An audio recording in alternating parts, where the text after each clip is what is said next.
Shalom saudaraku yang dikasihi Tuhan. Puji Tuhan kita dapat bersekutu kembali pada kesempatan ini. Bagaimana kabar Anda hari ini? Semoga Anda tetap bersemangat dalam mencari Tuhan dan belajar akan firman Tuhan, supaya kehidupan rohani kita terpelihara dengan baik. Renungan kita hari ini dengan tema cara menarik perhatian Allah. Mari kita berdoa terlebih dahulu untuk mengawali renungan hari ini. Allah Bapa yang penuh kasih sayang, Engkau Allah yang pemurah dan Allah yang memelihara hidup kami. Engkau Allah Bapa yang kami puji dan kami sembah dalam nama Tuhan Yesus Kristus. Tuhan, pada kesempatan ini kami senantiasa mengucap syukur dan bersukacita atas segala kebaikan dan kasih-Mu yang kami rasakan dalam hidup ini. Tuhan, pada kesempatan ini kami rindu mendengarkan firman-Mu. Mari Tuhan berbicaralah melalui hamba-Mu ini. Jamah hati kami agar kami boleh mengetahui lebih dalam lagi akan kebenaran firman-Mu. Roh Kudus yang akan menolong dan memampukan kami untuk kami bisa mengerti akan pengertian yang baru akan sabda-Mu. Dalam nama Tuhan Yesus Kristus, kami naikkan doa ini ke hadirat-Mu. Haleluya, amin. Saudaraku yang terkasih, salah satu pertanyaan yang paling sering ditanyakan oleh anak-anak Tuhan adalah bagaimana kita bisa menarik perhatian Allah. Bagaimana agar Allah memperhatikan akan hidup kita? Kita ingin tahu apa yang harus kita lakukan agar Allah mendengarkan doa kita, agar Allah mengabulkan permintaan kita. Dalam Alkitab, kita dapat menemukan banyak contoh orang-orang yang telah berhasil menarik perhatian Allah. Namun ada satu hal yang sama yang dimiliki oleh semua orang, bahwa kita memiliki iman. Kita percaya pada Allah dan kita percaya bahwa Dia Tuhan dapat melakukan perkara apapun. Jika kita ingin menarik perhatian Allah, kita juga harus memiliki iman. Kita harus percaya bahwa Dia adalah Allah yang baik, Allah yang penuh kasih sayang, dan bahwa Dia ingin yang terbaik bagi hidup kita. Kita juga harus percaya bahwa Dia Tuhan dapat mendengar doa kita dan mengabulkan permintaan kita melalui doa yang kita panjatkan. Saudaraku, tetapi iman saja tidaklah cukup. Kita juga harus hidup sesuai dengan iman kita. Kita harus hidup sebagai orang yang benar dan orang yang kudus. Kita harus mencintai Allah dan mencintai sesama kita. Jika kita hidup seperti itu, maka kita akan menarik perhatian Allah. Dia akan melihat bahwa kita adalah orang yang benar dan kudus, dan Dia akan mengabulkan permintaan kita karena perhatian Tuhan tertuju pada kita. Namun kita harus ingat bahwa Allah tidak selalu mengabulkan permintaan kita sesuai dengan apa yang kita inginkan. Kadang-kadang Dia mengabulkan permintaan kita dengan cara yang berbeda dari yang kita harapkan. Namun kita dapat yakin bahwa Allah selalu bekerja untuk kebaikan kita, bahkan ketika kita tidak dapat melihatnya sekalipun. Jadi saudaraku, jika kita ingin menarik perhatian Allah, mari kita hidup dengan iman dan kebenaran. Mari kita mencintai Allah dan mencintai sesama kita. Dan mari kita percaya bahwa Allah akan mengabulkan permintaan kita sesuai dengan kehendak-Nya, sesuai dengan waktunya Tuhan. Dan itu adalah yang terbaik bagi kita. Ketahuilah saudaraku, salah satu hal penting dalam menarik perhatian Allah kepada kita adalah ketulusan hati kita. Mari kita baca Kejadian pasal 20 ayat 6. Lalu berfirmanlah Allah kepadanya dalam mimpi, "Aku tahu juga bahwa engkau telah melakukan hal itu dengan hati yang tulus. Maka aku pun telah mencegah engkau untuk berbuat dosa terhadap aku. Sebab itu aku tidak membiarkan engkau menjamah dia." Saudaraku, Tuhan menganggap serius ketulusan hati seseorang. Kita dapat belajar akan hal ini dari kisah Abimelek yang berniat mengambil Sarah sebagai istrinya. Abimelek mendengar pengakuan Abraham dan Sarah bahwa Abraham dan Sarah itu hanyalah saudara, bukan suami istri. Ketika Allah hendak menegurnya lewat mimpi, Abimelek pun berkata bahwa semuanya ia lakukan dengan hati yang tulus. Tidak ada niat sama sekali dalam diri Abimelek untuk mengambil istri orang lain, sekalipun dia saat itu sebagai raja, ia dapat melakukannya. Ketulusan hati Abimelek dihargai oleh Allah yang menemui Abimelek sebelum ia menjamah Sarah dan sebelum Abimelek jatuh dalam dosa. Ketulusan Abimelek membuat Allah mencegahnya untuk berbuat dosa. Tindakan yang dapat mendatangkan hukuman atas seluruh bangsanya kalau saja sampai Abimelek menjamah Sarah. Dan Tuhan mencegah Abimelek karena ketulusan hati Abimelek. Saudaraku, ketulusan hati bukanlah perkara yang mudah untuk dilakukan. Ketulusan hati juga tidak dihasilkan dalam semalam. Dibutuhkan waktu dan serangkaian peristiwa kehidupan untuk melatih kita menjadi pribadi yang tulus hati terhadap sesama.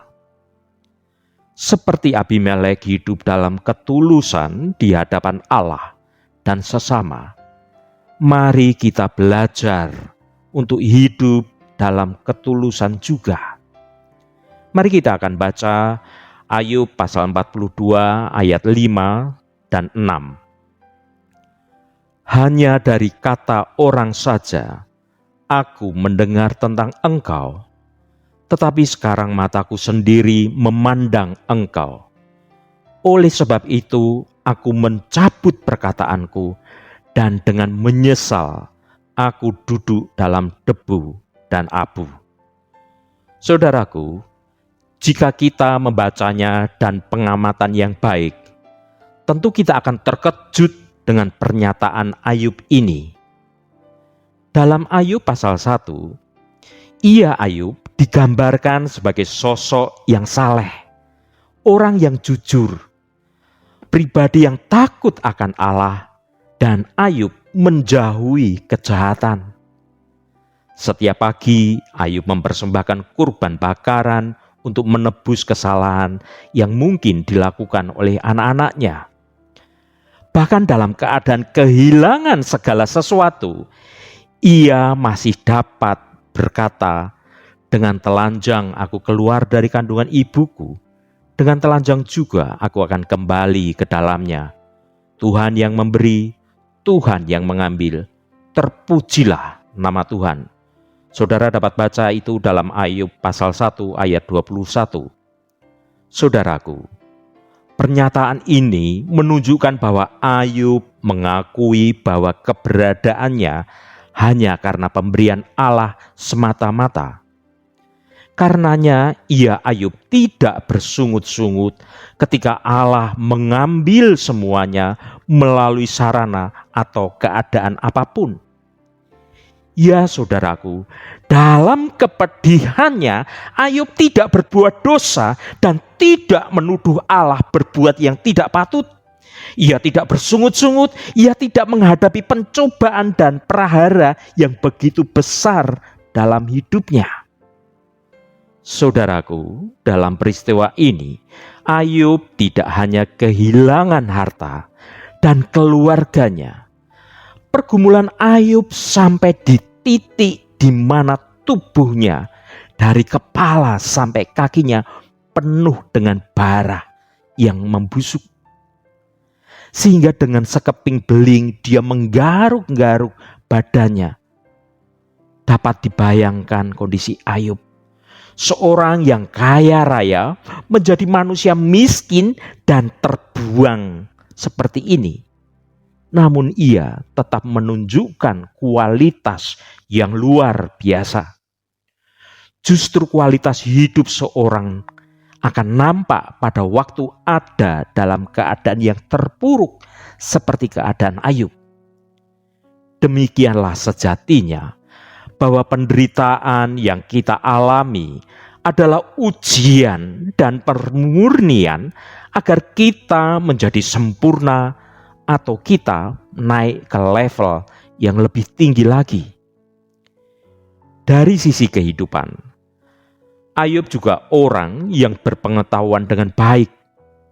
Buktinya, Ayub dapat bersoal jawab dengan sahabat-sahabatnya yang terpelajar itu. Sahabat yang datang menghiburnya.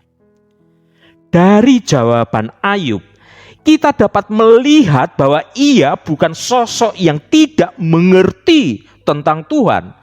Ia bisa mengimbangi teman-temannya yang berbicara panjang lebar mengenai Tuhan.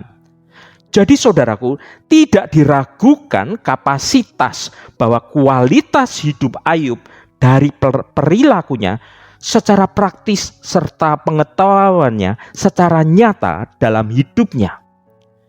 Namun justru sangat mengejutkan bahwa Ayub bisa berkata, hanya dari kata orang saja, aku mendengar tentang Engkau. Ya saudaraku, ternyata selama ini Ayub hanya mendengar tentang Allah dari kata orang. Namun dari mendengar saja kata orang, hal ini sudah menjadi landasan hidup moral kerohaniannya yang sangat luar biasa. Ayub hanya dari mendengar kata orang tentang Tuhan menyebabkan hidup Ayub begitu taatnya, begitu setianya kepada Tuhan. Hal ini membuktikan bahwa orang tidak mengalami Allah secara langsung pun dapat memiliki moral kerohanian yang baik. Namun pasti tidak sempurna. Tetapi kata Ayub selanjutnya, tetapi sekarang mataku sendiri memandang Engkau. Ya saudaraku, perkataan Ayub ini berarti Ayub kini memiliki pengalaman berjumpa dengan Allah secara pribadi, secara nyata, setelah mengalami semua pergumulannya itu. Dia baru mengalami realitas Allah. Setelah melewati pergumulan, setelah melewati peristiwa yang sangat menyakitkan. Saudaraku, Ayub adalah sosok yang menarik perhatian Tuhan. Ia tidak sempurna dalam pengenalan akan Allah, tetapi ia berusaha sungguh-sungguh untuk menjaga perasaan Tuhan. Hal ini sangat berbeda dengan keadaan orang Kristen atau kebanyakan anak-anak Tuhan hari ini yang terlihat sangat mengenal Allah tetapi tidak sungguh-sungguh untuk menjaga hubungannya dengan Tuhan. Bahkan Pengetahuan teologi tidak membuat manusia itu otomatis memiliki karakter yang mulia di depan hadirat Tuhan. Memang hal itu sangat dibutuhkan untuk berinteraksi dengan Allah. Jika seseorang tidak memiliki pemahaman akan firman Tuhan dengan tepat, pada akhirnya ia tidak akan mengenal Allah secara tepat pula. Namun memiliki ilmu teologi adalah hal yang berbeda dengan menjadi orang yang menarik perhatian Tuhan. Karena belum tentu orang yang mampu berteologi dengan baik dapat menarik perasaan Tuhan. Orang yang dapat menarik perasaan Tuhan adalah orang-orang yang serius menjaga perasaan Tuhan dan membuahkan kehidupan yang kokoh dalam mempertahankan iman melalui perjumpaan pribadi dengan Tuhan setiap waktu. Mengertilah saudaraku, bahwa setiap kita terpanggil untuk menjadi orang yang menarik perhatian Tuhan. Sebagai penutup renungan hari ini, saya pesankan kepada Anda semua, milikilah hati yang tulus, hiduplah dalam pertobatan, belajarlah dan berdoalah senantiasa. Belajar akan firman Tuhan, berdoa senantiasa. Hiduplah dalam ketaatan Tuhan dan bersikaplah setia. Jika kita melakukan hal-hal ini, kita akan menarik perhatian Tuhan pada hidup kita. Tuhan akan mengasihi kita dan Dia akan memberkati kita. Marilah kita datang kepada Tuhan dengan hati yang bertobat, dan marilah kita hidup dalam ketaatan kepadanya.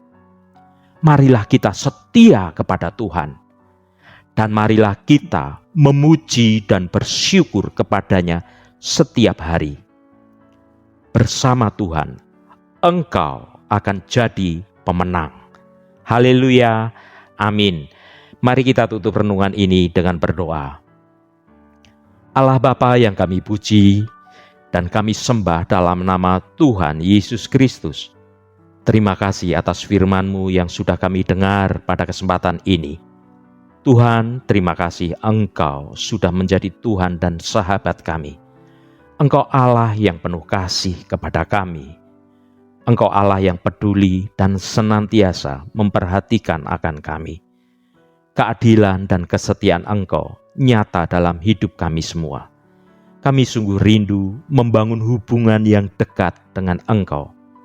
Dan biarlah kami hidup dalam kasih setia Tuhan dari selama-lamanya sampai selama-lamanya. Karena kami hidup dalam ketaatan-Mu. Terima kasih Tuhan. Tuhan, secara khusus kami berdoa untuk saudara-saudara kami dimanapun berada, yang saat ini sedang menderita sakit atau sedang mengalami pergumulan dalam hidupnya. Kami mohon jamahan-Mu agar kuasa penyembuhan boleh terjadi pada saudara-saudara kami yang saat ini sedang sakit. Jamahan dan lawatan Engkau juga terjadi pada saudara-saudara kami yang sedang dalam pergumulan. Engkau bukakan jalan keluar bagi mereka, agar hidup mereka boleh menikmati berkat-berkat kemurahan-Mu. Berkati mereka yang hari ini sedang berulang tahun Tuhan, Engkau tambahkan 1 tahun lagi. Terima kasih buat anugerah-Mu, umur panjang di tangan kanan, dan kekayaan serta hormat di tangan kiri. Berkat Tuhan mengalir bagi setiap mereka yang hari ini berulang tahun. Terima kasih Tuhan. Segala hormat, pujian, dan ucapan syukur hanya bagi nama-Mu yang kudus. Mari kita berdoa Bapa kami. Bapa kami yang di surga, dikuduskanlah nama-Mu, datanglah kerajaan-Mu, jadilah kehendak-Mu di bumi seperti di surga. Berikanlah kami pada hari ini makanan kami yang secukupnya, dan ampunilah kami akan kesalahan kami, seperti kami juga mengampuni orang yang bersalah kepada kami. Dan janganlah membawa kami ke dalam pencobaan, tetapi lepaskanlah kami daripada yang jahat. karena Engkaulah yang empunya kerajaan dan kuasa dan kemuliaan sampai selama-lamanya. Amin. Saudara, bukalah hatimu dan tengadahkan tanganmu. Terimalah berkat Tuhan. Tuhan memberkati engkau dan melindungi engkau. Tuhan menyinari engkau dengan wajah-Nya dan memberikan kasih karunia. Tuhan menghadapkan wajah-Nya kepadamu dan memberikan damai sejahtera. Berkat anugerah dari Bapa Surgawi, cinta kasih karunia dari Tuhan Yesus Kristus, dalam persekutuan dan penghiburan Roh Kudus, menyertai kita semua sekarang ini dan sampai selama-lamanya. Dalam berkat Tuhan Yesus Kristus, haleluya, amin. Puji Tuhan, saudaraku semua, saya percaya firman Tuhan hari ini sudah menjadi berkat yang akan menuntun hidup kita semua. Roh Kudus senantiasa menolongmu, Roh Kudus senantiasa menuntunmu hidup dalam jalan kebenaran Tuhan. Haleluya.